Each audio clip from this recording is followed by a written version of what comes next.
إن الحمد لله نحمده ونستعينه ونستغفره ونعوذ بالله من شرور أنفسنا ومن سيئات أعمالنا. من يهده الله تعالى فلا مضل له ومن يضلل فلا هادي له، وأشهد أن لا إله إلا الله وحده لا شريك له، وأشهد أن محمدا عبده ورسوله صلى الله عليه وعلى آله وصحبه ومن اقتفى أثره واستنى بسنته إلى يوم الدين.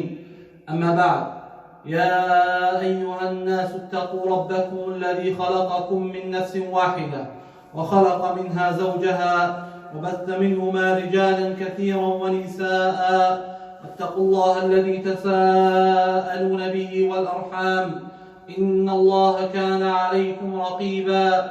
يا أيها الذين آمنوا اتقوا الله وقولوا قولا سديدا يصلح لكم أعمالكم ويغفر لكم ذنوبكم، ومن يطع الله ورسوله فقد فاز فوزا عظيما. أيها المسلمون عباد الله, in the Quran and through the seerah of the Prophet sallallahu alaihi wasallam, you will see that Allah Azza wa Jalla and His Prophet set a methodology for us in terms of picking role models. So you will see that the stories in the Quran that are listed, the stories of the Prophets, true, some may say we cannot set them as our role models because these were people that were the best of creation. Allah Azza wa Jalla gave a revelation to, and Allah Azza wa Jalla directed His wisdom to, and directed them and instructed them to act, and they acted accordingly. They are role models, we look at them, we admire them, but the standard is too high. The standard is perfection for them. So in the Quran, in the seerah of the Prophet ﷺ, you'll find listings of stories that show us people that were not prophets that embodied the characters of prophets. The people that are set for us as role models. In the Quran, Allah Azza wa Jalla tells us about a righteous man by the name of Luqman, who the majority of the scholars tell us wasn't a prophet, but he's a man that was a man of wisdom, and when he spoke to his son, he spoke to him with wisdom, and Allah Azza wa Jalla documented the advice of Luqman in the Quran.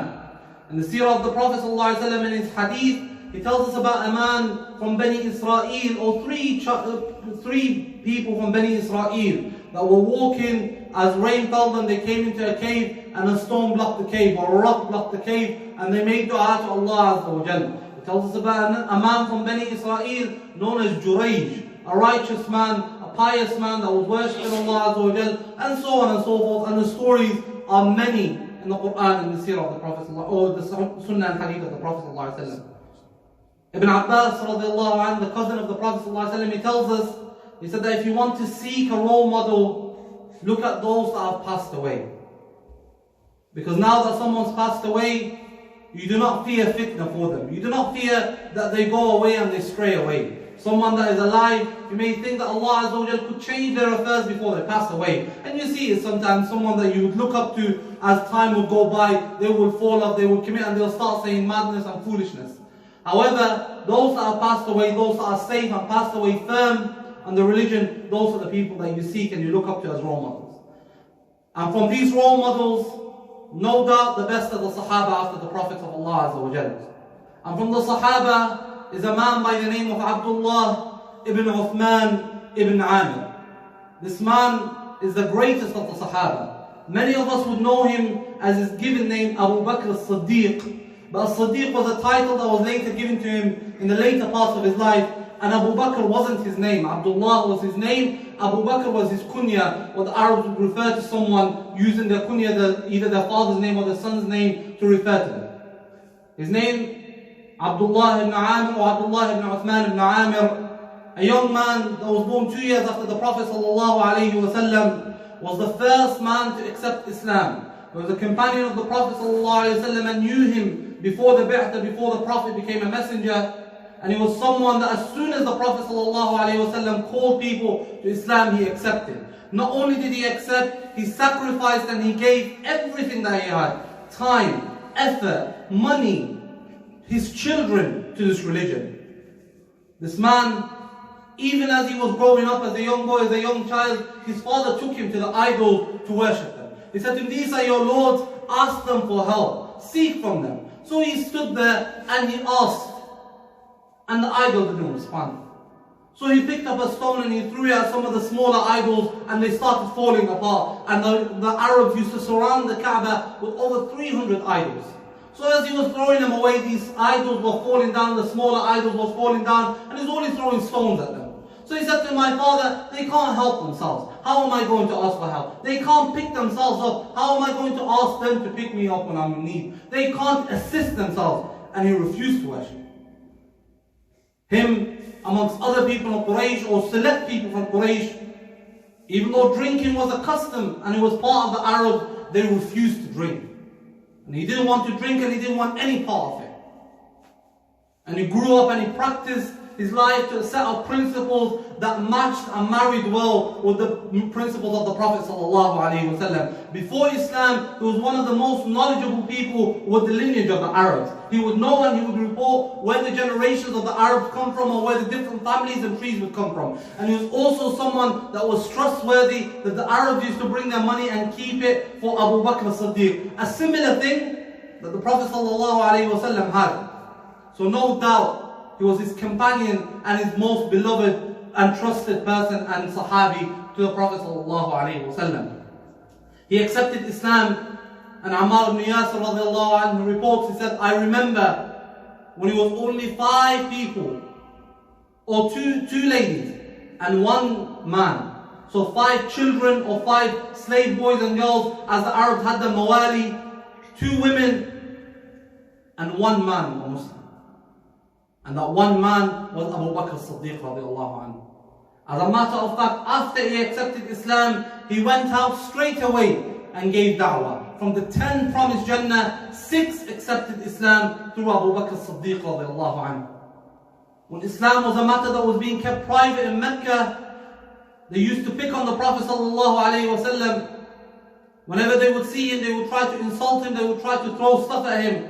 It was reported one of the Arabs came and tried to strangle the Prophet ﷺ, and as the Prophet ﷺ was prostrating in front of the Kaaba, and they couldn't do anything, the people that were with the Prophet ﷺ, because they were some of the weaker people. So he came, Abu Bakr as-Siddiq came, and he pushed them away from the Prophet ﷺ. So they grabbed him and beat him up, until they worried Abu Bakr as-Siddiq had passed away. They took him back to his family's house, and they laid him there. And Abu Bakr as-Siddiq and his people, Bani Tamim, didn't know if he was alive or he was dead. And they'd taken an oath, if he was to die, they would go and seek revenge and they would kill someone. Abu Bakr as-Siddiq wakes up after hours or days of a coma, and the first thing he asked, he said, how is Muhammad sallallahu alayhi wa sallam? They said to him, he's fine, eat, strengthen your body. He said, I will not eat until I see the Prophet. And his parents, his father and his mother, Abu Qahafa and al-Khayr, were upset. They were saying, oh, Abu Bakr, eat. And he said, I will not eat till I see Muhammad sallallahu alayhi wa sallam. That's the level of love that he had. When it came, the Prophet sallallahu alayhi wa sallam migrated from Mecca to Medina. He chose a companion. He came, he went to Abu Bakr as-Siddiq and he told him that the order and the commandment has come for us to leave Mecca and go to Medina. Abu Bakr facilitated that journey. Not only did he provide the Prophet ﷺ with the ride, with the camel, he used his kids. Some of them would cook and drop off the food where the Prophet ﷺ was. Others would take a flock and they would walk behind them to blare out the footpath of the Prophet so that people do not chase him and do not find him. In that journey, they were in a cave, and he said that we could see the footsteps of the kuffar of Quraysh outside. And Allah Azza wa Jalla tells us, he said, ثاني اثنين إذ هما في الغار إذ يقول لصاحبه لا تحزن. Allah in the Quran affirms the companionship of Abu Bakr to the Prophet ﷺ. He said that they are 2 in a cave. When he says to him, do not worry, Allah is with us. He said when he says to his companion, do not worry. This companionship that's affirmed and approved by the Prophet ﷺ and by Allah Azza wa Jalla in the Quran. This man went with the Prophet ﷺ to Medina and was one of a few companions that attended all of the exhibitions of the Prophet ﷺ. Badr, Uhud, Khandaq. In the battle of Badr, the Prophet ﷺ was stood there making dua to Allah Azza wa Jalla. And they had a little canopy set for him at the side of the battle. Abu Bakr as-Siddiq was stood with him. And the Prophet ﷺ would cry until his upper garment would fall and slip from his shoulder, and Abu Bakr would lift it, until he eventually told him, he said to him, Ya Rasulullah, rifqan, easy on Muhammad ﷺ, because Allah Azza wa Jalla would never abandon you. And then eventually the Prophet, his face lit up, sallallahu alayhi wa sallam, and he told him, oh Abu Bakr, we've been granted victory. The battle of Uhud, when the times got difficult in Uhud, and everyone fled away and everyone went away, a group of the companions stood with the Prophet ﷺ. From them is a man known as Talha bin Ubaidillah. The Abu Bakr Siddiq tells us, he said, I was jealous and envious of him because he was the closest to the Prophet ﷺ on that day and guarded him with his own body. And he stood with him. He said, I was jealous of him. And he said, on that day Talha beat me. And this man was with the Prophet ﷺ for 23 years, and he recalls an incident that someone beat him. One time someone was ahead of him in the queue. Apart from that, all of the companions knew where the standard was at, with Abu Bakr Siddiq radiallahu anhu. On that day, the day of Uhud, he stood with the Prophet ﷺ on the mountain. And as the mountain was trembling, the battle was going on, the Prophet ﷺ said, stand firm, O Uhud, because on top of you is a Prophet, a Siddiq, meaning someone that is truthful. وَشَهِيدًا, and two martyrs, Umar bin Khattab and Uthman bin Affan. The name of Siddiq was given to him due to the belief that he had in the Prophet ﷺ. They came to him once and said, oh Abu Bakr, your friend, are you hearing what he's saying? What is he saying? He said he's migrated from Mecca to Jerusalem and ascended to the seventh heaven and back in one night while we were asleep. And they found this as a state of mockery. People were leaving Islam because of this being a big thing. Abu Bakr, when they told him, he said, and I believe him in that which is bigger. I believe him in the tales and the stories that he brings from the heavens. I'm not going to believe him about one trip. He said, if he says it, then it's true. This was the level of Iman. Truth, belief that he had in the Prophet ﷺ. He stood with him in Khandaq. He stood with him when they went to Mecca the first time. And as they conquered Mecca the second time, Abu Bakr Siddiq was next to the Prophet ﷺ as they walked in. He was witnessing this great moment. And as they walked into Mecca, they walked hand in hand back. As they left together, they came back to Mecca together. And the 8th year of Al-Hijrah. And then he brought his father, Abu Quhafa. He brought him to the Prophet ﷺ and he said to him, oh my Prophet, speak to him. Ask him about Islam. And he asked him, he said to him, if you told me, Abu Bakr, I would have gone to this old man, I would have gone to this sheikh. You didn't have to bring your father to me. Your father is someone that we should be going to. But as he brought him, the Prophet ﷺ said to him, do you believe that Allah is alone, one worthy of worship? He said yes. And he said, do you believe I'm the messenger? He said yes, and he accepted Islam. The status that Abu Bakr crafted for himself in Islam isn't one that came by sitting back and watching other people and competing good. One of the companions said, Abu Bakr Siddiq didn't beat us by salah, sadaqah and the rest of it. He said he beat us by that which was in his heart. The firm belief he had in the Prophet ﷺ. And as soon as he believed in something, he set everything he can for that cause. And this was the story of Abu Bakr Siddiq in the life of the Prophet ﷺ. A companionship that was formed based on this religion and that the Prophet ﷺ valued highly. He was married into his family. And he had the most love for him out of any of the other companions. And when he was asked by Amr ibn al-As, he said to him, who's the most beloved person to you? He said, Aisha radiallahu anha. He said, no, I meant from the men. He said, her father, Abu Bakr. A true love that resulted in both of them being buried next to each other. This man, Abu Bakr Siddiq radiallahu anhu, after the Prophet ﷺ, is the best of his ummah and is a role model for every single Muslim. To not just know the name Abu Bakr, to know the story, to know the lessons, to know what he has been through. Ask Allah to give us that knowledge and give us the ability to act upon it.